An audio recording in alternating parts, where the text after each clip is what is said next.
திருச்செந்தூர் முருகனின் பெருமைகள் என்ன தெரியுமா? 6 படை வீடுகளில் 2ஆம் படை வீடு இந்த திருச்செந்தூர் முருகன் இருக்கும் இடம்.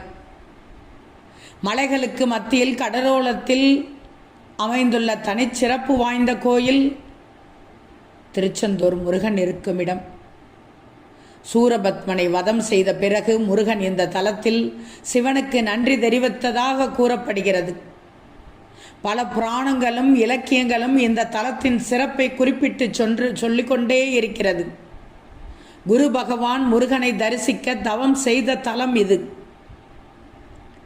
வியர்க்கும் முருகன் சிலை, சுனாமி நேரத்தில் கடல் உள்வாங்கியது போன்ற பல அதிசய நிகழ்வுகள் இங்கு நிகழ்ந்துள்ளன. குழந்தை வரம், குருவருள், வேலைவாய்ப்பு, தோஷ நிவர்த்தி போன்ற பலவற்றுக்காக இங்கு வந்து வழிபடுகிறார்கள்.